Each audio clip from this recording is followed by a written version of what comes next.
नमस्कार दोस्तों, स्वागत है आप सभी का आपके अपने चैनल PYGS अड्डा में। हम लोग इस समय लगातार टॉप 25 क्वेश्चंस का एक सीरीज कर रहे हैं और उसमें जो है हम लोग जैन धर्म बौद्ध धर्म से संबंधित टॉप 25 क्वेश्चन को 2 पार्ट्स में देखें। इसके अलावा मौर्य काल का भी 2 क्वेश्चन जो है टॉप 25 का देख लिया और उसकी जो है विस्तृत व्याख्या की जा रही है। ठीक है, विस्तृत व्याख्या की जा रही है और ये जो हमारा है वो गुप्त काल से संबंधित है। देखिए, जो चैप्टर प्राचीन काल में काफ़ी इम्पोर्टेंट हो जाते हैं उनकी हम व्याख्या क्रमशः कर रहे हैं। ठीक है, और ये आने वाले किसी भी एग्ज़ाम के लिए काफ़ी इम्पोर्टेंट हो सकते हैं। चलिए देखते हैं। सबसे पहला क्वेश्चन है, सूची 1 को सूची 2 से सुमेलित करना है और इसमें जो हमारा पहला है कि प्रयाग प्रशस्ति। ठीक है, प्रयाग प्रशस्ति या इलाहाबाद प्रशस्ति अभिलेख जो है ये किससे संबंधित है? तो ये समुद्रगुप्त से संबंधित है। किससे संबंधित है? समुद्रगुप्त से संबंधित है। ठीक है, इसके बाद में बात कर लें बिलसड़ अभिलेख की। तो जो बिलसड़ या बिलसड़ कहीं कहीं लिखा होता है तो ये अभिलेख जो है कुमारगुप्त से संबंधित है। किससे? कुमारगुप्त से संबंधित है। इसके बाद कर लें भीतरी अभिलेख की, तो ये स्कंदगुप्त से संबंधित है और मंदसौर जो अभिलेख है यह बंधु बर्मन से संबंधित है। तो देखिए इसमें हमारा क्या हो जाएगा, 1 2 3 4। ठीक है, 1 2 3 4 यानी ए का 1, बी का 2, सी का 3 और डी का 4, यानी हमारा जो ए ऑप्शन है वो एकदम करेक्ट हो जाएगा। कौन सा? ए ऑप्शन करेक्ट हो जाएगा। अब इसी में अगर बात कर लें समुद्रगुप्त से संबंधित, देखिए एक एक राजा को हम क्रमशः एक एक क्वेश्चन में देखते चलेंगे। देखिए सबसे पहले बात कर लें गुप्त वंश की। यहाँ पर गुप्त वंश के बारे में करते हैं। देखिए गुप्त वंश की जो स्थापना हुई थी वो श्रीगुप्त ने की थी। किसने की थी? श्रीगुप्त ने की थी। ध्यान रखिएगा, किसने की थी? श्रीगुप्त ने की थी। और उसके बाद में इसका उत्तराधिकारी कौन था? तो इसका उत्तराधिकारी घटोत्कच था। कौन था? घटोत्कच। ठीक है, घटोत्कच था। ध्यान रखिएगा, घटोत्कच था।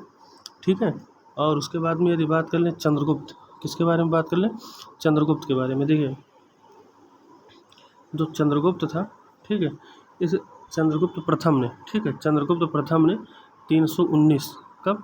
319 से लेके 335 ईस्वी तक राज किया था। ठीक है, और ये गुप्त वंश का वास्तविक संस्थापक था। ये वास्तविक संस्थापक था। ध्यान रखिएगा, अगर पूछ ले गुप्त वंश का संस्थापक कौन था तो वो श्रीगुप्त हो जाएगा, लेकिन बात करें वास्तविक संस्थापक का तो वो चंद्रगुप्त प्रथम हो जाएगा। ध्यान रखिएगा, और इसने जो है गुप्त संवत चलवाया था। किसने? इसी ने जो है गुप्त संवत चलवाया था। ध्यान रखिएगा, क्या चलवाया था? गुप्त संवत। गुप्त संवत चलवाया था। और बात करें कि इसने गुप्त संवत चलवाया था, इसके अलावा लिच्छवी राजकुमारी कुमारा देवी थी। कौन थी? लिच्छवी राजकुमारी कौन थी? कुमार देवी। ध्यान रखिएगा, कुमार देवी थी, लिच्छवी की जो है रानी थी। ठीक है, राजकुमारी थी और उन्हीं के साथ में इसका विवाह हुआ था। ठीक है, इसका शासन मगध और पूर्वी उत्तर प्रदेश तक विकसित था। कहाँ तक? मगध और पूर्वी उत्तर प्रदेश तक विकसित था। ध्यान रखिएगा। तो ये जो है हमारा गुप्त काल से संबंधित पहले राजा के बारे में, जो पहला किंग था उसके बारे में जानकारी थी। ठीक है, इसके बाद एक एक करके हम लोग देखते चलेंगे। अब चलिए दूसरा क्वेश्चन देख लेते हैं। दूसरा दिया हुआ है प्राचीन भारत में सामंतवादी व्यवस्था, ठीक है, यानी फ्रेडल, ठीक है, फ्यूडल सिस्टम का अभ्युदय सैनिक अभियानों में देखा जा सकता है। तो देखिए इसमें बताना है कि क्या सही है क्या गलत है। और कथन दूसरा जो है वो है गुप्त काल में सामंती व्यवस्था का पर्याप्त विस्तार हुआ था। तो देखिए इसमें जो हमारा हो जाएगा वो हो जाएगा कि देखिए यहाँ पर ए भी सही है कि प्राचीन काल में सामंती व्यवस्था, ठीक है, यानी फ्यूडल सिस्टम का उदय हुआ था। ये बात बिल्कुल ठीक है। और दूसरा गुप्त काल में सामंती व्यवस्था का भी जो है पर्याप्त वर्णन है, तो ये भी बात ठीक है। ठीक है, तो लेकिन ये जो है आर ए की उचित व्याख्या नहीं कर पा रहा है। आर ए की उचित व्याख्या, क्योंकि दोनों का कथन कहने का जो मतलब है वो अलग अलग है। ठीक है, इसीलिए ए आर दोनों सही हैं, किंतु जो है आर ए की उचित व्याख्या नहीं करता है। तो इस प्रकार से हमारा ये दूसरा जो है सही हो जाता है। आगे अगर बात कर लें तीसरे क्वेश्चन की, तो देखिए फिर से एक बार सूची 1 को सूची 2 से मिलाना है। इसमें दिया हुआ है, देखिए समुद्रगुप्त का प्रयाग प्रशस्ति हो जाएगा, हम लोग ऊपर देख चुके हैं। ठीक है, इसके बाद में बात कर लें चंद्रगुप्त द्वितीय, इसका हो जाएगा मेहरौली लौह स्तंभ लेख। ठीक है, इसके बाद में बात कर लें स्कंदगुप्त का, तो इसका भीतरी स्तंभ लेख हो जाएगा। और बुद्धगुप्त का कौन सा हो जाएगा? पहाड़पुर ताम्रपत्र। ठीक है, कौन सा हो जाएगा? पहाड़पुर ताम्रपत्र। अब देखिए हम लोग सबसे पहले किसके बारे में देखे थे? चंद्रगुप्त प्रथम के बारे में देखे थे। ठीक है, अब यहाँ पर एक एक करके तो देखिए इसमें हमें पहले ऑप्शन कौन सा सही हो जाएगा, तो इसमें हमारा एक क्वेश्चन एकदम ठीक हो जाएगा। अब बात कर लें समुद्रगुप्त की, किसकी बात कर लें, समुद्रगुप्त की, ठीक है। देखिए क्योंकि चंद्रगुप्त जो है प्रथम के बाद में कौन आया था, तो वो आया था समुद्रगुप्त, ठीक है। समुद्रगुप्त के बारे में देख लेते हैं, जो इम्पोर्टेंट राजा था, हम लोग इम्पोर्टेंट के बारे में देखेंगे, ठीक है। तो देखिए यहाँ पर कभी आया था, तो 335 से, ठीक है, 75, ठीक है, 335 से 750, ठीक है, ईसा जो है इसने क्या किया था, राज्य किया था। और समुद्रगुप्त जो है ये चंद्रगुप्त प्रथम का क्या था, पुत्र था, ध्यान रखिएगा, पुत्र था। इसने ही सिक्कों पर, इसके सिक्कों पर क्या लिखा हुआ था, तो समुद्रगुप्त के जो सिक्के थे उस पर इसने क्या लिखवाया था, लिच्छवाय दौहित्र, क्या लिखवाया था, लिच्छवाय, ठीक है, लिच्छवाय दौहित्र लिखवा दिया था, ध्यान रखिएगा, लिच्छवाय दौहित्र इसने लिखवाया था, ठीक है। और बात कर लेंगे समुद्रगुप्त के बारे में, तो देखिए ये अपने सिक्कों पर बीड़ा बजाते हुए, ठीक है, क्या बीड़ा बजाते हुए इसको दिखाया गया है, इसीलिए इसको क्या माना जाता था कि ये संगीत का प्रेमी था, ध्यान रखिएगा। इसके अलावा जो है प्रयाग प्रशस्ति जो है ये भी इसी से संबंधित है, और इसके बारे में अगर बात करें तो जो है हरिसेन ने इसको लिखा था, क्या क्या था, हरिसेन ने, ध्यान रखिएगा, कौन लिखा था, हरिसेन, जो कि क्या था, दरबारी कवि था, ध्यान रखिएगा, क्या था, दरबारी कवि था। इसके अलावा अगर बात कर लें समुद्रगुप्त के बारे में, तो विसेंट आर्थर स्मिथ, किसने, समुद्रगुप्त को विसेंट आर्थर स्मिथ ने, ठीक है, किसने, विसेंट आर्थर स्मिथ ने, ठीक है, विसेंट आर्थर स्मिथ ने इसको क्या कहा, इसको जो है भारत का नेपोलियन कहा, क्या कहा, भारत का नेपोलियन कहा, ध्यान रखिएगा। क्योंकि हम लोग को ये जनरली तो पता होता है कि समुद्रगुप्त को भारत का नेपोलियन कहते हैं, लेकिन किसने कहा ये नहीं पता होता, तो भारत का नेपोलियन इसको किसने कहा था, विसेंट आर्थर स्मिथ ने कहा था, ये भी बात ध्यान रखिएगा। और थोड़ा सा अगर इसके बारे में बात कर लें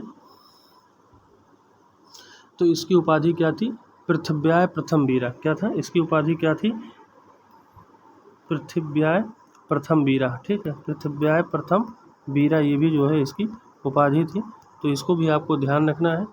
और सिक्कों पे वीड़ा हमने बता ही दिया, ठीक है। इसके अलावा इसने अश्वमेध यज्ञ करवाए थे, क्या करवाए थे, अश्वमेध जो है यज्ञ करवाए थे, ये भी बात आप ध्यान रखिएगा, अश्वमेध यज्ञ करवाया। और अश्वमेध यज्ञ करवाने के बाद में इसने प्राक्रमांक की उपाधि धारण की, क्या चीज, प्राक्रमांक, ठीक है, इसकी उपाधि जो है किसने धारण की, तो इसकी उपाधि भी समुद्रगुप्त ने धारण की, ठीक है। कविराज की उपाधि इसकी धारण मतलब थी। और इसके साथ साथ कृष्ण चरितम पुस्तक इसने लिखी, कौन सी पुस्तक लिखी, कृष्ण चरितम, ध्यान रखिएगा। अगर कभी पूछ ले कि कृष्ण चरितम पुस्तक किसकी है, तो वो किसकी है, समुद्रगुप्त की है, कृष्ण चरितम पुस्तक किसकी है, समुद्रगुप्त की है, ठीक है। तो ये हमारा समुद्रगुप्त से काफ़ी इंपॉर्टेंट जो क्वेश्चन बन सकता है वो हमने बताया। आगे कर बात कर लें क्वेश्चन नंबर 4 की, तो देखिए क्वेश्चन नंबर 4 में हमारा दिया हुआ है सूची 1 को सूची 2 से मिलाना है, ठीक है। देखिए इसमें देख लेते हैं,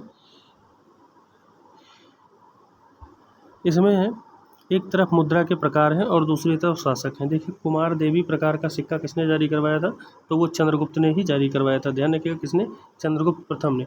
क्योंकि इसकी पत्नी जो है अभी हमने बताया कि कुमार देवी थी, ठीक है, लिच्छवी राजकुमारी कुमार देवी थी, तो इसने चंद्रगुप्त प्रथम ने कुमार देवी नामक सिक्के का जो है मतलब चलन करवाया। इसके बाद में वीणा वादक जो है सिक्के, तो मैंने कहा समुद्रगुप्त के सिक्कों पर वीणा बजाते हुए अंकित करके दिखाया गया है, तो इसका मतलब वो कवि प्रेमी था, इसीलिए इसको कविराज की उपाधि धारण किया इसने, तो समुद्रगुप्त था।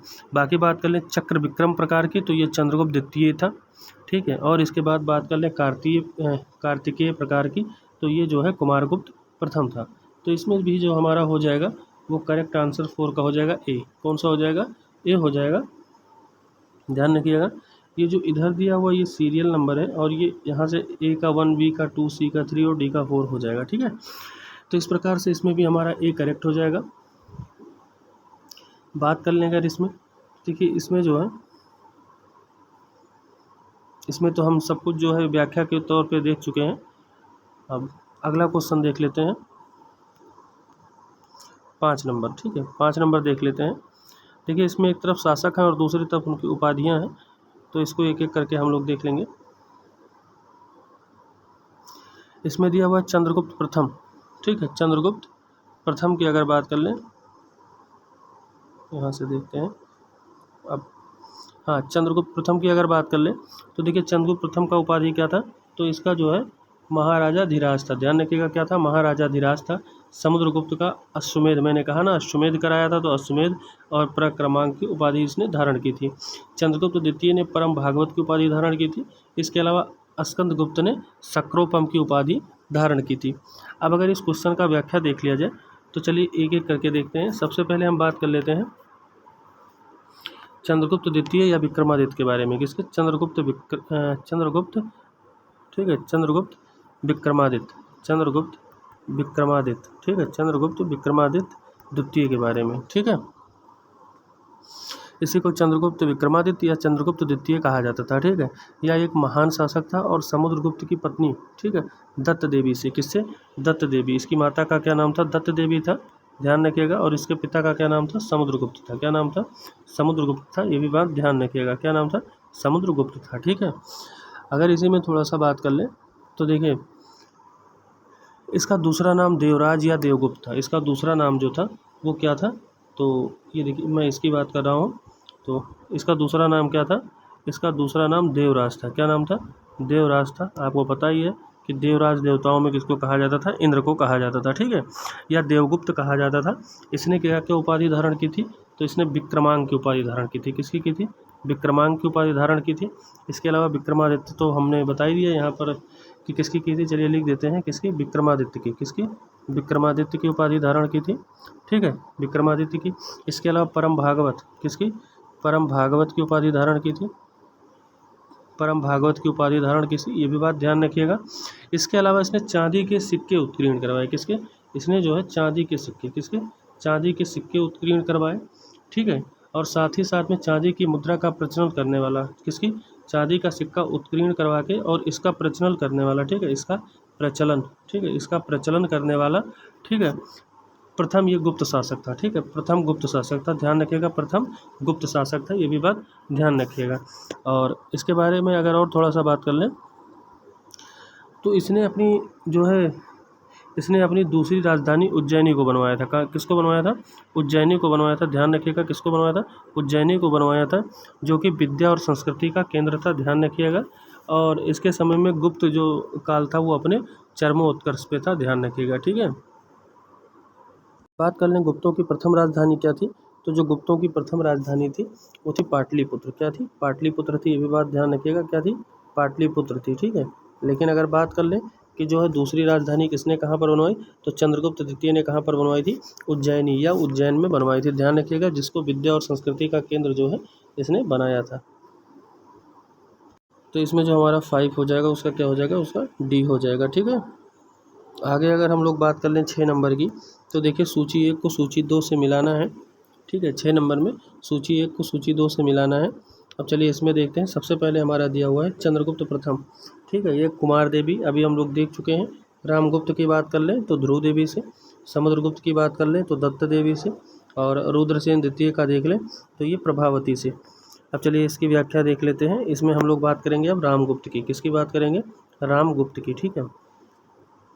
देखिए रामगुप्त एक कमज़ोर शासक था और इसकी पत्नी का नाम क्या था? ध्रुव स्वामिनी था। क्या था? ध्रुव स्वामिनी था। ध्यान रखिएगा, इसकी पत्नी का क्या नाम था? ध्रुव स्वामिनी था, ठीक है। और बात करें कि इसको प्राप्त करने के लिए शकों के साथ इसका युद्ध हुआ था। इसका युद्ध किसके साथ हुआ था? शकों के साथ हुआ था, ठीक है। किसके साथ हुआ था? शकों के साथ में इसका युद्ध हुआ था, जिसमें इसके छोटे भाई चंद्रगुप्त विक्रमादित्य, ठीक है, चंद्रगुप्त विक्रमादित्य ने शकों को ध्रुव स्वामिनी देवी को देने से मना कर दिया था और उन्होंने इसे मारकर स्वयं पर गद्दी पर बैठा था, ठीक है। तो इसके बाद चंद्रगुप्त द्वितीय जो है वो गद्दी पर बैठा था। तो इसमें जो हमारा करेक्ट आंसर हो जाएगा वो कौन सा हो जाएगा? 6 का। तो 6 का ए एकदम करेक्ट हो जाएगा। इसके बाद हम लोग 7 नंबर को देख लेते हैं, ठीक है। 7 नंबर में देखिए इसमें दिया हुआ रचनाकार और उनकी रचना। देखिए आर्यभट्ट की क्या थी? आर्यभट्टियम थी। धनवंती की क्या थी? तो इनकी जो है नवनीत शतक थी। क्या थी? नवनीत शतक। ब्रह्मगुप्त की बात कर लें तो ब्रह्म सिद्धांत का थी। वारामिहिर की बात कर लें तो पंच सिद्धांत थी, ठीक है। ये जो है इनके क्रम से मिले हुए हैं। तो इसमें भी हमारा ए का 1, बी का 2, सी का 3 और डी का 4 हो जाएगा। इसलिए हमारा ए ऑप्शन एकदम करेक्ट हो जाएगा। कौन सा करेक्ट हो जाएगा? ए ऑप्शन एकदम करेक्ट हो जाएगा। अब बात कर लेते हैं इसमें। देखिए जो गुप्त काल में नवरत्न, ठीक है, जो चंद्रगुप्त द्वितीय था, कौन था, चंद्रगुप्त द्वितीय। अभी हमने बताया था चंद्रगुप्त विक्रमादित्य या चंद्रगुप्त द्वितीय। इसके दरबार में जो नवरत्न रहते थे उसमें जो है अमर सिंह थे। कौन थे, अमर सिंह, ध्यान रखिएगा कौन थे, अमर सिंह थे। और इन्होंने अमरकोश की रचना की थी। किसकी रचना की थी, अमरकोश की, ध्यान रखिएगा किसकी रचना की थी, अमरकोश की रचना की थी। इसके अलावा अगर बात कर लें तो बेताल भट्ट थे। कौन थे, बेताल भट्ट थे। अब हम एक एक करके लिखते जाएंगे। देखिए इसके बाद कौन थे, तो बेताल भट्ट थे। कौन थे, बेताल भट्ट, ठीक है, बेताल भट्ट थे। इसके बाद में शंकु थे। कौन थे, शंकु थे, ध्यान रखिएगा। इसके बाद घटपर्क थे, ठीक है, कौन थे, घटकपर्क, ठीक है, घटकपर्क, ठीक है। इसके बाद में फिर बात कर लें तो छपड़क थे। कौन थे, छपड़क थे, ध्यान रखिएगा, छपड़क, ठीक है, छपड़क थे। और छपड़क के बाद में यदि बात कर लें तो वरुरुच थे। कौन थे, वरुरुच थे, ध्यान रखिएगा। वरुरुच के बाद में अगर बात कर लें तो कालिदास थे। कौन थे, कालिदास थे, ध्यान रखिएगा, कालिदास, कालिदास नहीं होता है, कालिदास होता है, ये भी ध्यान रखिएगा। और इनको भारत का शेक्सपियर कहा जाता है, ठीक है, इनको भारत का शेक्सपियर कहा जाता है। और उनकी जो रचना है वो रघुवंशम है, ऋतुसंहारम है, कुमार संभवम है, मेघदूत है, अभिज्ञान शाकुंतलम है, मालविकाग्निमित्रम है और विक्रमो वर्षियम है। तो ये भी बात आप लोग ध्यान रखिएगा। इसके अलावा बात कर लें वारामिहिर की, ठीक है, वारामिहिर, वारामिहिर, ठीक है। इनकी जो पुस्तक थी वो खगोल शास्त्री, ये खगोल शास्त्री थे। और इनकी पुस्तक क्या थी, तो इनकी पुस्तक वृत्त संहिता थी। क्या थी, वृत्त संहिता थी, ये भी बात ध्यान रखिएगा वारामिहिर की। इसके अलावा पंच सिद्धांत का भी थी। बात कर ले धन्वंतरी की, तो ये जो है भारत के आयुर्वेद के जनक कहा जाता है। धन्वंतरी को, इनको जो है भारत का आयुर्वेद का जनक कहा जाता है। ये भी बात ध्यान रखिएगा, किसको, धन्वंतरी को, इनको आयुर्वेद का जनक कहा जाता है, ठीक है। तो ये हमारे कुछ इंपॉर्टेंट थे। और इसके बाद में अगर बात कर लें इसी में एक, तो फाहियान की बात कर लें, ठीक है। तो फाहियान एक चीनी यात्री था जो भी चंद्रगुप्त द्वितीय के शासनकाल में आया था। और इसका मूल नाम क्या था, तो फाहियान का मूल नाम जो है कुण था। क्या था, कुण था, ठीक है। और इसने फो की, ठीक है, फो की, ठीक है, इस नाम से जो है एक पुस्तक की रचना की। इसका मूल नाम क्या था, कुण था। पाटलिपुत्र राजप्रसाद देखा तथा कहा कि मानो यह देवदूत द्वारा बनवाया गया हो। और लोग लेने देने के लिए किसका प्रयोग करते थे, तो कौड़ी का प्रयोग करते थे, ठीक है, मतलब लेन देन के लिए किसका प्रयोग करते थे, कौड़ी का प्रयोग करते थे। तो ये जो है हमारा इम्पोर्टेंट था, इसको हम लोगों ने देख लिया। तो हमने नवरत्नों के बारे में देख लिया। नवरत्न कौन कौन से थे, अमर सिंह थे, बेताल भट्ट थे, शंकु थे, घटकपर्क थे, छपड़क थे, वरुरिच थे, ठीक है। इसके अलावा कालिदास थे, ठीक है, कालिदास की पुस्तक हमने बता दिया है। कौन कौन से थे, तो रघुवंशम, ऋतुसंहारम, कुमार संभवम, मेघदूत, अभिज्ञान शाकुंतलम, मालविकाग्निमित्रम और विक्रमो वर्षियम। इसके अलावा भारत का शेक्सपियर किसको कहा जाता है, तो कालिदास को, ठीक है। वारामिहिर खगोल शास्त्री थे और इनकी पुस्तक कौन सी थी, वृत्त संहिता थी, ठीक है। इसके अलावा पंच सिद्धांतक भी थे। धन्वंतरी जो है इनको भारतीय आयुर्वेद का जनक कहा जाता है। और इनकी जो पुस्तक थी वो नवनीत शतकम है। बात कर लें फाहियान की, तो चीनी यात्री था, ठीक है। और चंद्रगुप्त विक्रमादित्य द्वितीय के दरबार में आया था। इसका मूल नाम कुण था। और इसने जो रचना की थी वो फो कोकी के नाम से की थी, ठीक है। अब इसके बाद में हम लोग थोड़ा सा आगे बढ़ जाते हैं। तो इसमें हमारा ए ऑप्शन करेक्ट हो गया। आगे हम लोग बढ़ जाते हैं 8 नंबर पे, ठीक है। इसमें दिया हुआ है कौन सुमेलित नहीं है। अब ये जो है प्रशासनिक व्यवस्था से संबंधित है, तो इसके बारे में हम लोग बात कर लेते हैं। इसके बाद में हम बात कर लें 8 नंबर की। तो देखिए 8 नंबर में जो है कौन सुमेलित नहीं है। देखिए यहाँ पर कौन सा सुमेलित नहीं है, यानी करेक्ट नहीं है, ये हमको बताना है। तो देखिए इसमें जो पहला दिया हुआ है महासंध विग्रह, ये युद्ध एवं शांति का मंत्री, ठीक है। तो ये युद्ध एवं शांति का मंत्री ना होकर क्या होता था, विदेश मंत्री होता था। क्या होता था, विदेश मंत्री होता था, ध्यान रखिएगा, ठीक है। इसके अलावा महादंड नायक, ये सेना का सर्वोच्च अधिकारी होता था, यह बात ठीक है। इसके बाद में विनय स्थिति स्थापक, ठीक है, ये धार्मिक मामलों का प्रमुख अधिकारी होता था, ये भी बिल्कुल ठीक बात है। अगला है महाअश्वपति। अब देखिए अश्व है तो सीधी सी बात है गज सेना का अध्यक्ष, ठीक है, अध्यक्ष होगा यहाँ पर, ठीक है, अध्यक्ष होगा, ये होता ही रहा होगा। तो इसमें जो हमारा पूछा सुमेलित नहीं है, तो हमारा ए ऑप्शन सुमेलित नहीं है, ठीक है। तो ये जो है क्या था, तो ये प्रशासन से संबंधित पद थे। और उनका जो है नाम था कि कौन सा पद ये है। देखिए जैसे संत विग्राहक विदेश मंत्री हो गया, वैसे जो है खटपालिक, ठीक है, ये रसोई घर का अध्यक्ष होता था। और महाअक्षपटलिक, ये आय व्यय का प्रमुख होता था। इसके बाद में बात कर लें रण भंडारक, तो ये सेना का खाद्य प्रमुख होता था। मतलब खाद्य प्रमुख का मतलब कहने का कि सेना को खाद्यान्न वगैरह पहुंचाने का काम करता था। उसके बाद में बात कर लें महादंडनायक, तो हमने कहा ये जो है सेना का प्रमुख होता था। विनय स्थिति, ये धर्मनीति का भंडारा, ठीक है, भंडारा अधिकृत, ये कोष का प्रमुख होता था। और ध्रुवाधिकरण, राज्य कर वसूलने वाला। इसके अलावा ये कभी कभी देखने को मिल जाता है सार्थवाह, क्या मिल जाता है, सार्थवाह, ठीक है। ये सार्थवाह जो होता था ये व्यवसायियों का प्रतिनिधित्व करता था। किसका, व्यवसाय का, ध्यान रखिएगा, व्यवसाय का प्रतिनिधित्व कौन करता था, सार्थवाह करता था, ठीक है। अगला हमारा क्वेश्चन दिया हुआ है कि कौन सा सुमेलित नहीं है, एक बार फिर से बताना है कि कौन सा सुमेलित नहीं है। तो आप सभी को पता है किरात अर्जुनीयम किसकी है, भारवी की है। 10 कुमार चरितम किसकी है, दंडी की है। मृट्टकचकम किसकी है, शूद्रक की है। बात करें प्रयाग प्रशस्त की, तो ये किसकी है, तो प्रयाग प्रशस्ति समुद्रगुप्त की है, हम लोग कई बार देख चुके हैं, ठीक है। तो इसमें क्या हो जाएगा हमारा समुद्रगुप्त वाला सही हो जाएगा, यानी प्रयाग प्रशस्ति रविकीर्त की ना होकर किसकी है, समुद्रगुप्त की है, ठीक है। तो फिर यहाँ पर जो है ये हो जाता है कि फिर रविकीर्त ने क्या रचना की थी, ठीक है। रविकीर्त की जो है इनकी रचना क्या थी, ठीक है। तो रविकीर्त के बारे में बात कर ले तो देखिए पुलकेशिन द्वितीय, ठीक है, जो एहोल अभिलेख है, कौन सा अभिलेख है, एहोल अभिलेख, ठीक है, ये ध्यान रखिएगा। कौन सा अभिलेख, एहोल अभिलेख जो है ये किसकी है, एहोल अभिलेख, ठीक है। ये एहोल अभिलेख जो हो जाता है ये पुलकेशिन द्वितीय की है, किसकी है, पुलकेशिन द्वितीय की है, पुलकेशिन, ठीक है, पुलकेशिन द्वितीय की है। और इसी को जो है रविकीर्त ने क्या किया था, लिखा था, इसी को जो है रविकीर्ति ने लिखा था, ध्यान रखिएगा। तो एहोल अभिलेख किससे है, पुलकेशिन द्वितीय से संबंधित है। और इसकी रचना किसने की थी, तो रविकीर्त ने की थी, ठीक है। आगे हम लोग बात कर लेते हैं एक बार फिर से कौन सा सुमेलित नहीं है। देखिए कौन सा सुमेलित नहीं है 10 नंबर में, ये हमको बताना है। तो देखिए 10th नंबर में वाग्भट, ये अष्टांग हृदय है। इसके अलावा कामंदक, ये नीतिसार है, ठीक है। विशाख दत्त की कौन सी है, मुद्रा राक्षसी है। बात कर लें भृतिहर की, तो इनका मेघदूत नहीं होगा, भृतिहर का मेघदूत नहीं होगा, बल्कि मेघदूत किसका है, कालिदास का है, किसका है, कालिदास का है, ध्यान रखिएगा, किसका है, कालिदास का है। ये जो यहाँ पर भृतिहर से रिलेटेड हो जाएगा, तो देखिए ये कई बार यूपी टेट वगैरह में ऐसा क्वेश्चन पूछा जाता है, उसको भी हम आपको बता दे रहे हैं।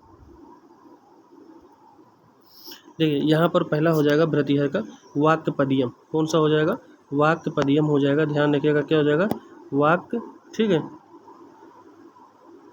वाक्यपदियम, ठीक है, वाक्यपदियम हो जाएगा। ये दार्शनिक व्याकरण ग्रंथ है, क्या है, दार्शनिक व्याकरण ग्रंथ है। इसके अलावा जो है नीति शतक, क्या हो जाएगा, नीति शतक हो जाएगा, नीति शतक, ठीक है। नीति शतक के बाद में श्रृंगार शतक, कौन सा, देखिए श्रृंगार शतक हो जाएगा, श्रृंगार में एक ही ऐसे होगा, ठीक है, श्रृंगार शतक हो जाएगा। इसके बाद में वैराग्य शतक हो जाएगा, कौन सा हो जाएगा, वैराग्य शतक हो जाएगा, ठीक है, वैराग्य शतक। तो ये जो 3 शतक हैं इनको हम शतक त्रयी के नाम से जानते हैं, किसके नाम से जानते हैं, शतक त्रयी के नाम से जानते हैं। ये यूपी टेट में पूछा गया है, शतक त्रयी के नाम से जानते हैं। तो शतक त्रयी के अंतर्गत कौन कौन से आते हैं, नीति शतक, श्रृंगार शतक और वैराग्य शतक। इसके अलावा भृतिहर की एक पुस्तक और कौन सी है, वाक्यपदियम है, जो कि दार्शनिक व्याकरण ग्रंथ है। तो ये 4 जो है ये भृतिहर से संबंधित हैं। और मेघदूतम किसकी है, कालिदास की है, ये भी बात ध्यान रखिएगा। बात कर लेते हैं 11 नंबर की। देखिए कुतुब मीनार के निकट स्थित लौह स्तंभ, ठीक है, वैज्ञानिक का ध्यान क्यों खींच रहा है, तो उसका कारण क्या है, उसका जंग रोधकता के कारण, ठीक है, उसकी जंग रोधकता के कारण। इसमें जो हमारा 11 का हो जाएगा वो डी हो जाएगा, ठीक है, उसकी जंग उसकी रोधकता के कारण जो है वैज्ञानिक जो है, वैज्ञानिकों का ध्यान आकर्षण किया जा रहा है, उस पर जंग नहीं लग रहा है, ठीक है। आगे बात कर लेते हैं 12 नंबर की। देखिए यहाँ पर जो एक तरफ क्षेत्र भूमि दिया है और दूसरी तरफ क्या था, मतलब ये भूमि जो है क्या किस प्रकार की भूमि थी उसके बारे में बताना है, ठीक है। तो इसमें देखिए सबसे पहले हमारा दिया हुआ है वास्तु भूमि, ये कृषि योग्य भूमि थी, ध्यान रखिएगा, ये कई बार एग्जाम में पूछा गया, इसलिए इसको आपको ध्यान रखना है कि किसको क्या कहा जाता है। यहाँ यही जो है व्याख्या ही है अपने आप में। वास्तु भूमि क्या थी, कृषि योग्य भूमि थी। अपहृत भूमि क्या होती थी, निवास योग्य भूमि होती थी, ठीक है। और इसके बाद में फिर बात कर लें, देखिए ये क्वेश्चन जो है हमारा थोड़ा गलत लिख गया है, तो इसको आप लोग जो है 12 नंबर को छोड़ दीजिएगा, इसको हम कमेंट बॉक्स में डाल देंगे करके, ठीक है, कि कौन सा कैसे सही है। तो इसको लेकिन इतना जान लीजिए कि जो हमारा अपहृत होता था ये निवास योग्य भूमि, अच्छा देखिए यहाँ पर देख लेते हैं, थोड़ा सा कोशिश कर लेते हैं। देखिए वास्तु भूमि जो होती थी, समझ लीजिए, बिना जोती हुई भूमि को, जो बिना जोती हुई भूमि होती थी उसको क्या कहा जाता था, उसको अपरहत कहा जाता था। देखिए अब यहाँ पर हम इसको बता दे रहे हैं, ये बिना जोती हुई ज़मीन होती थी। कैसी? बिना जोती हुई ज़मीन को क्या कहा जाता था, तो इसको अपरहत कहा जाता था, ध्यान रखिएगा, ठीक है। इसके बाद में वास्तु भूमि कृषि योग्य होती थी।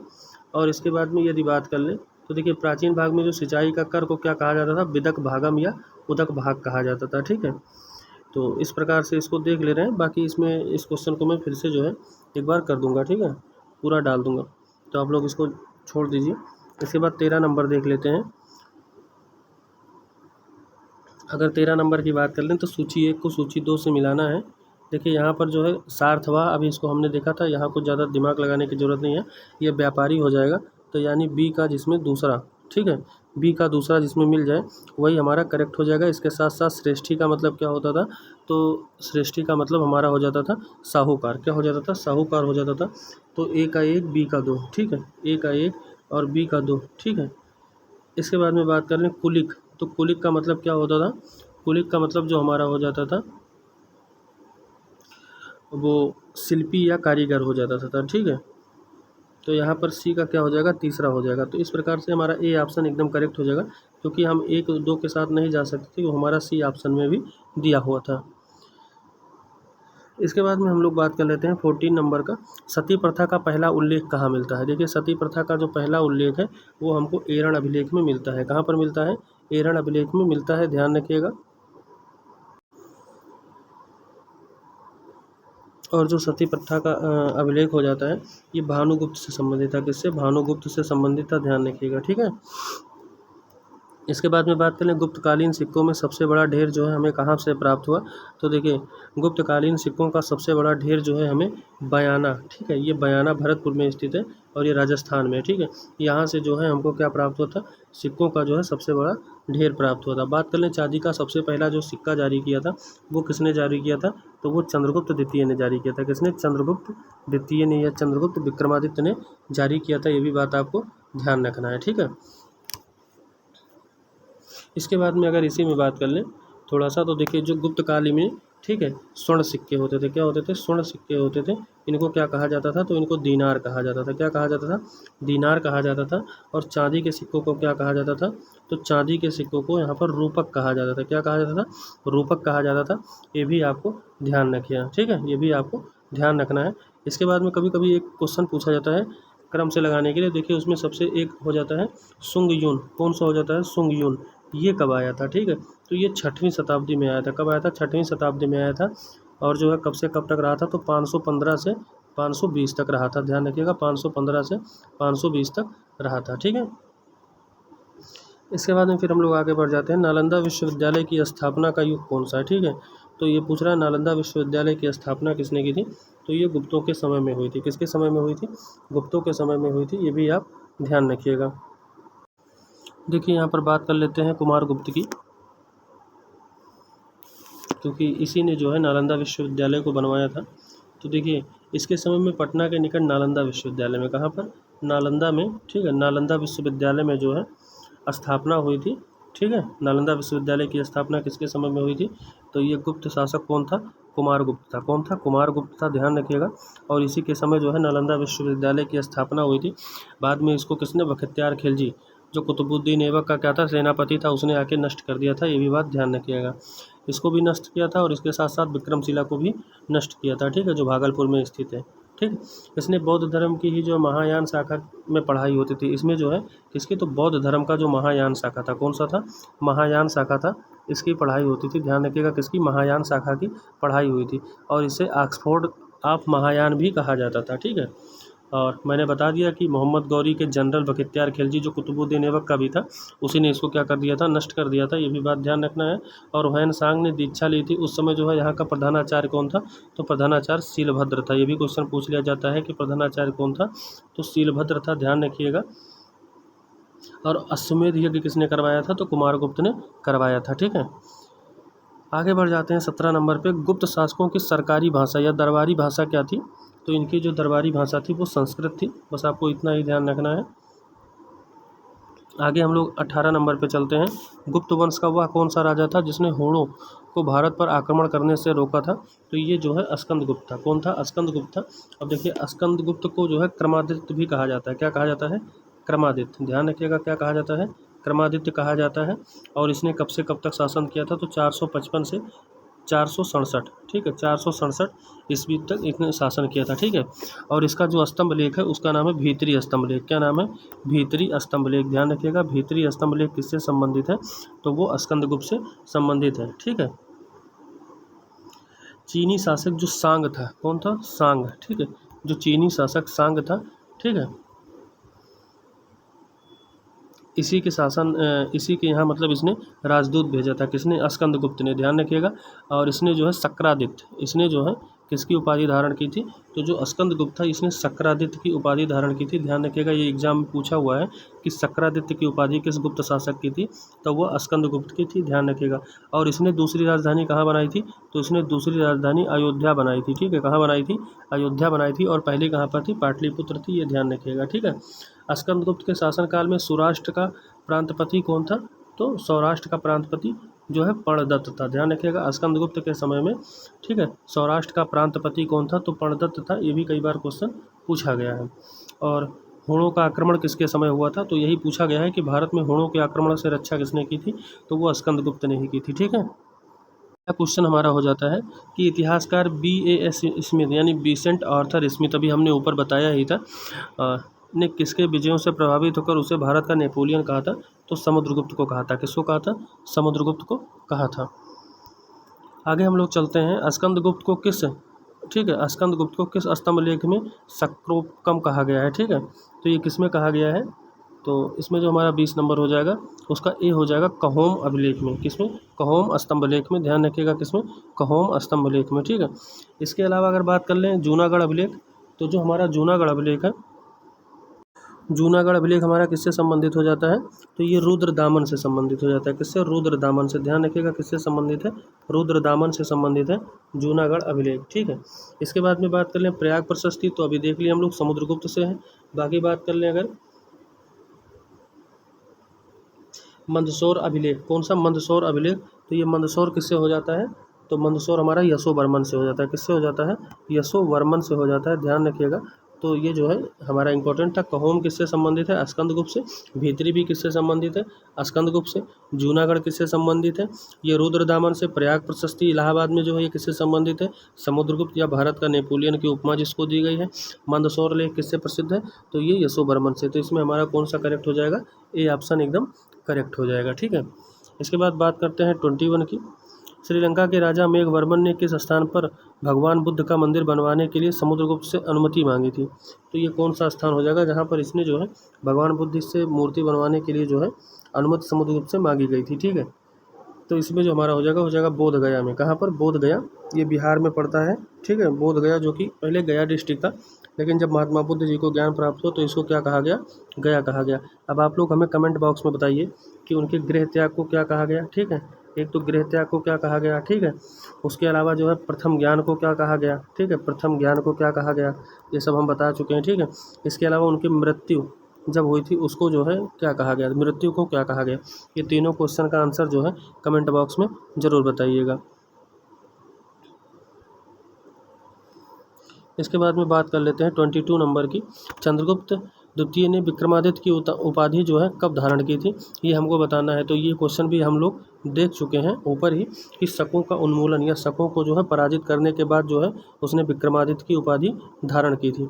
बात करें चांदी के सिक्के, तो इसको किसने? चंद्रगुप्त द्वितीय ने ही जारी किया था, ठीक है। इसके अलावा गुप्त सिंहासन पर बैठने के बाद, तो ये तो कोई नहीं रहा, लेकिन इसका समझ लीजिए चांदी का पहला सिक्का गुप्त वंश में किसने जारी किया था? तो चंद्रगुप्त द्वितीय या चंद्रगुप्त विक्रमादित्य ने, ठीक है। आगे बात कर लें कि चंद्रगुप्त द्वितीय ने किस विजय की खुशी में चांदी के सिक्के जो है वो जारी किए थे, ठीक है। तो इसमें जो हमारा हो जाएगा वो हो जाएगा शकों को पराजित करने के बाद में, ठीक है। क्या हो जाएगा? शकों को पराजित करने के बाद में। आगे हम लोग 24 नंबर देख लेते हैं।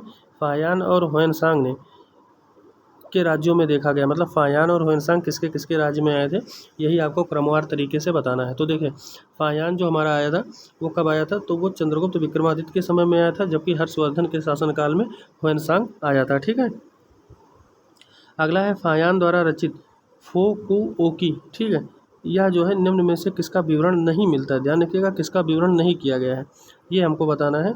तो देखिए यहाँ पर जो है बौद्ध मंदिर, स्तूप एवं विहार का वर्णन, ठीक बात है।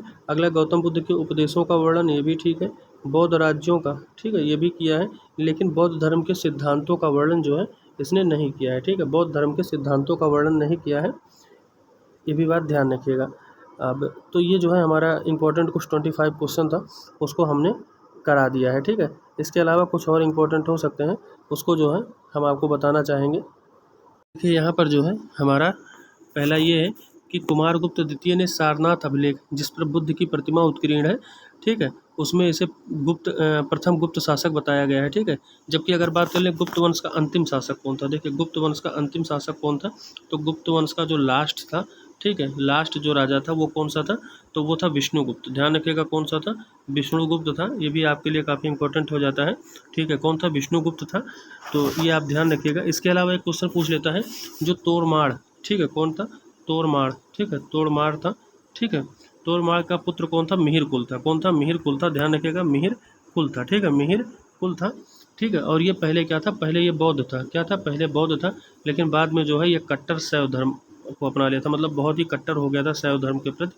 ठीक है, तो ये भी क्वेश्चन कभी कभी पूछा जाता है, और इसको जो है मालवा शासक यशोवर्मन तथा मगध शासक नरसिंहगुप्त बलादित्य ने पराजित कर दिया था, ध्यान रखिएगा। इसके बाद में फिर यहीं पर थोड़ा सा देख लेते हैं, मंदिरों से संबंधित कुछ इम्पोर्टेंट हो जाता है, क्योंकि जो है मंदिरों का पहला साक्ष्य कहाँ मिला था, तो मंदिरों का पहला साक्ष्य हमको गुप्त काल से मिला था, इसके पहले मंदिर का कहीं भी जिक्र नहीं किया गया है। तो देखिए गुप्त काल को कला एवं साहित्य की दृष्टि से क्लासिकीय युग या जो है स्वर्ण युग कहा जाता है। गुप्त काल को क्या कहा जाता है, स्वर्ण युग की जो है उपमा दी जाती है, ये भी बात ध्यान रखिएगा, किसको, गुप्त काल को। ठीक है, इसके बाद में बात कर ले मंदिरों के निर्माण का सबसे पहले साक्ष्य कहाँ मिला, तो हम अभी बता रहे हैं कि गुप्त काल में मिला था। ठीक है, उसके अलावा देख लेते हैं शिखर युक्त मंदिर का पहला उदाहरण कौन सा है, तो देवगढ़ है, कौन सा है, देवगढ़ है, ध्यान रखिएगा कौन सा, देवगढ़।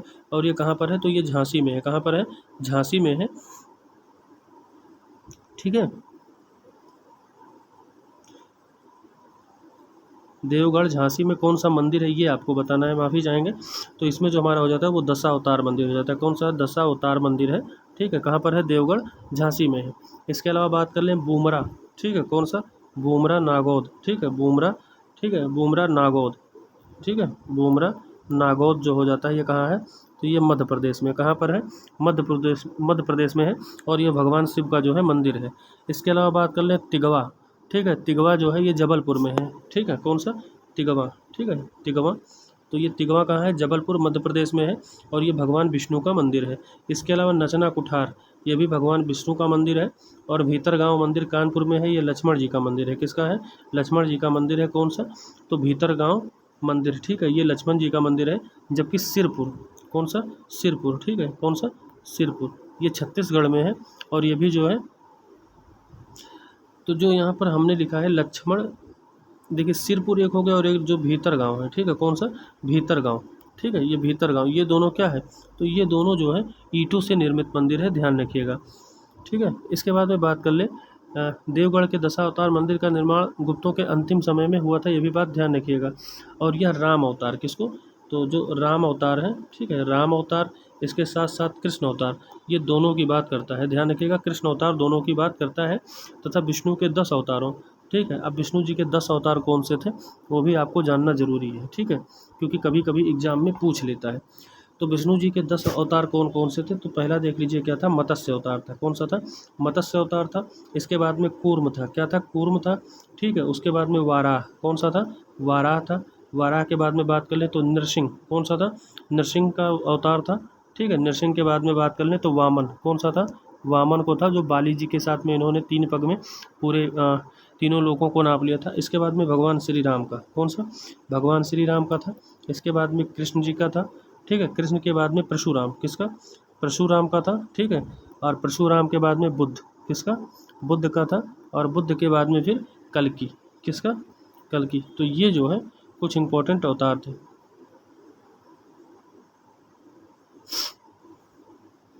ठीक है, ये जो है इनके अवतार थे जो इम्पोर्टेंट थे, वो हमने बता दिया। ठीक है, इसके बाद मध्य प्रदेश में स्थित नागोद बुमरा का शिव मंदिर, ये पंचायतन शैली में बना हुआ है। जो अभी हम बुमरा मंदिर देख रहे थे, ठीक है, नागोद में स्थित है जो, ठीक है, नागोद में जो बुमरा मंदिर है, कौन सा मंदिर? बुमरा मंदिर। ठीक है, ये बुमरा मंदिर जो नागोद में है, ये शिव जी का मंदिर है। ये किस शैली में है? पंचायतन शैली में। ध्यान रखिएगा किस शैली में है? पंचायतन शैली का प्रथम मंदिर है। ठीक है, ये भी ध्यान रखिएगा कि ये प्रथम है पंचायतन शैली का। इसके अलावा बात कर लें जो मरियाण, ठीक है, कौन सा है? मरियाण मंदिर है। ठीक है, मरियाण मठ मंदिर, ये वृत्ताकार शैली में है। किस में है? वृत्ताकार शैली में है। और ये कहाँ पर स्थित है? तो ये राजगृह बिहार में स्थित है। ध्यान रखिएगा कहाँ स्थित है? राजगृह बिहार में स्थित है। ठीक है,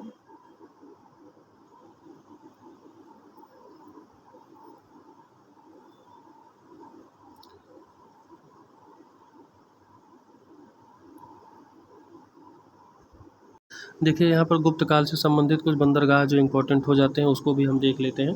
देखिए गुप्त काल में जो उत्तर में जो यहाँ पर भारतीय व्यापार होता था, वो बंगाल के ताम्रलिप्ति से होता था। किससे? ताम्रलिप्ति। ये बंदरगाह था। कौन सा? ताम्रलिप्ति। ये क्या था? बंदरगाह था। ध्यान रखिएगा। जबकि बात करें पश्चिम तट पे, तो यहाँ पर कौन सा था? तो यहाँ पर भड़ोस था। कौन सा था? भड़ोस था। ध्यान रखिएगा। ये इसको भृगु कच्छ भी कहा जाता था। क्या कहा जाता था? भृगु कच्छ भी कहा जाता था। तो ये दो जगह से जो है व्यापार होता था, और ये गुप्तकालीन के जो है काफ़ी महत्वपूर्ण बंदरगाह थे। इसके बाद में अगर थोड़ा सा इसी में और बात कर लें, तो देखिए जो चरक, ठीक है, चरक किसके दरबार में थे? तो ध्यान रखिएगा चरक जो है कनिष्क के दरबार में थे। किसके दरबार में थे? कनिष्क। और ये कन्फ्यूजन वाला हो जाता है। और बात करें धनवंतरी, ठीक है, धनवंतरी, तो ये धनवंतरी किसके दरबार में थे? ये चंद्रगुप्त द्वितीय के दरबार में थे। किसके थे? चंद्रगुप्त द्वितीय के दरबार में थे, या चंद्रगुप्त विक्रमादित्य भी इनको कह सकते हैं। ठीक है, इसके बाद में हम अगर थोड़ा सा आगे बात कर लें, तो देखिए ब्रह्मगुप्त, ठीक है। अब देखिए यहाँ पर कुछ वैज्ञानिक हैं, उनके बारे में भी बात करना जरूरी है। देखिए जो हमारे ब्रह्मगुप्त जी थे, ठीक है, ब्रह्मगुप्त, इनको क्या कहा जाता था? तो इनको न्यूटन कहा जाता था। इनको जो है न्यूटन कहा जाता था भारत का। ध्यान रखिएगा। और ये गणितज्ञ थे। क्या थे? मैथमेटिशियन थे। इसके अलावा बात कर लें आर्यभट्ट जी की, ठीक है, इनको कौन नहीं जानता है? तो आर्यभट्ट जी ने शून्य का सिद्धांत, दशमलव प्रणाली और पाई का मान, ये तीन चीज़ दिए थे। ठीक है, तथा 3 अंक तक जो है शून्य का मान बताया था। ये खगोल शास्त्री थे। ये देखिए पहले खगोल शास्त्री थे, बाद में इनको गणितज्ञ कहा जाएगा। अगर ऑप्शन में खगोल शास्त्री और गणितज्ञ दिया हुआ है तो आप खगोल शास्त्री के साथ जाएंगे, और अगर खगोल शास्त्री और गणितज्ञ दोनों दिया है तो ए बी करके आएगा, तो वहाँ पर आप दोनों को करेक्ट करेंगे। अब देखिए गुप्त काल का जो राजकीय चिन्ह था वो क्या था? गरुड़ था। ध्यान रखिएगा क्या था? गरुड़ था। ठीक है, और अधिकांश जो है वैष्णव धर्म के अनुयायी थे। अब भगवान विष्णु का वाहन भी गरुड़ है, तो इसीलिए सभी लोग क्या हो जाएंगे? लगभग वैष्णव धर्म के अनुयायी हो जाएंगे। ये भी बात आप ध्यान रखिएगा। वारामिहिर की पुस्तक क्या थी? पंच सिद्धांतिका थी। यूनानी ज्योतिष विद्या पर आधारित थी। ध्यान रखिएगा। जो पंच सिद्धांतिका थी, क्या थी? पंच सिद्धांतिका। ध्यान रखिएगा क्या था? पंच सिद्धांतिका थी। ये वारामिहिर की पुस्तक है। किसकी पुस्तक है? तो वारामिहिर की पुस्तक है। और ये किस पर आधारित है? तो ये ज्योतिर्विद्या पर, ठीक है, ज्योतिष शास्त्र पर आधारित है। ठीक है, ज्योति विद्या पर आधारित थी। ठीक है, ये भी बात आपको ध्यान रखना है। अब देख लेते हैं कुछ और बात देख लेते हैं। देखिए जो भूमि होती थी, ठीक है, भूमि, कृषि योग, ठीक है, भूमि जो कृषक की होती थी, किसकी होती थी? कृषक की होती थी। इसको क्या कहा जाता था? हिरण्य कहा जाता था। क्या कहा जाता था? हिरण्य कहा जाता था। अर्थात नगद या में अनाज दोनों रूप में दे सकते थे। बात करें बिष्टी की, किसकी बात कर सकते हैं? बिष्ट की बात कर सकते हैं। तो जो बिष्टी हो जाता था वो एक प्रकार का श्रमदान था। क्या था? श्रमदान। ठीक है, क्या था? श्रमदान या बेगार कर था। क्या था? बेगार कर था। ध्यान रखिएगा। इसके बाद में हम कर ले राजा को भेंट स्वरूप प्रदान किया जाने वाला जो धन था उसको भोग कहा जाता था। देखिए यहाँ पर जो भोग होता था, ठीक है, कौन सा भोग? ये राजा को दिया जाने वाला धन था। ठीक है, किसको? राजा को दिया जाने वाला क्या होता था? एक प्रकार का कर कह सकते हैं, भेंट स्वरूप प्रदान किया जाने वाला, उसको भोग कहा जाता था। इसके बाद में उद्रंग, ये भी एक प्रकार का कर होता था। कौन सा? उद्रंग और ऊपरी कर। ठीक है, कौन सा? ऊपरी कर। ये भी एक प्रकार का क्या था? टैक्स था। ये भी आपको ध्यान रखना है। और बात कर लें कि सबसे बड़ा जो आय का स्रोत था गुप्त काल में, तो वो क्या था? तो देखिए सबसे अधिक जो आय थी भूमि कर का, वो कितनी थी? 1/6 थी। कितना थी? 1/6 थी। ये भी बात ध्यान रखिएगा। ठीक है, और इसे भाग कहा जाता था। इसे क्या कहा जाता था? भाग कहा जाता था। तो ध्यान रखिएगा, ये सब एक प्रकार के टैक्स थे। कौन कौन से? भाग एक प्रकार का टैक्स था जो 1/6 होता था। इसके अलावा जो है राजा को जो भेंट स्वरूप धन दिया जाता था उसको भोग कहा जाता था। इसके अलावा उद्रंग और उपरी कर होते थे। भूमि कर कृषक का होता था, उसे क्या कहा जाता था? हिरण कहा जाता था या मेय कहा जाता था। ठीक है। बात करें विष्टि की, तो ये एक प्रकार का श्रमदान या जो है बेगार कर होता था। तो ये जो है गुप्त काल से संबंधित हमारे कुछ इंपॉर्टेंट प्रश्न जो बनने वाले थे उनको हमने लास्ट स्लाइड इसीलिए ब्लैंक ले रखा था, उसमें समझा दिया। बाकी 25 क्वेश्चन में जितनी भी व्याख्या करने लायक थी वो हमने अपने अनुसार किया, जितना मेरी क्षमता थी। ठीक है। अभी हमारी जो थोड़ी छोटी मोटी कोशिश थी उस हिसाब से हमने अपनी क्षमता के अनुसार किया। बाकी अगर कोई त्रुटि होगी तो आप लोग कमेंट बॉक्स में ज़रूर बताइएगा। और ये हमारा चैनल है, आप लोग इसको ज़्यादा से ज़्यादा अपने दोस्तों में लाइक करवाइए, सब्सक्राइब करिए। ये हमारा इंस्टाग्राम आईडी है, उसके अलावा ये हमारा टेलीग्राम है और ये हमारा यूट्यूब चैनल है। ठीक है। इसके अलावा ये हमारा जो है चैनल का लोगो है, तो आप लोग इसको देख लीजिए और अपने मित्रों में ज़्यादा से ज़्यादा शेयर करिए, लाइक करिए, सब्सक्राइब करिए। और अगर किसी प्रकार की समस्या होती है तो उसको ज़रूर कमेंट बॉक्स में बताइएगा। जहाँ तक हो सकता है मैं कमेंट में जो है कमेंट बॉक्स देखने के बाद में अगर उचित कमेंट होता है तो उसका रिप्लाई देने का प्रयास करता हूँ। बाकी आप लोग जो है ज़्यादा से ज़्यादा अपने दोस्तों में शेयर करिए। बहुत बहुत धन्यवाद। जय हिंद, वंदे मातरम।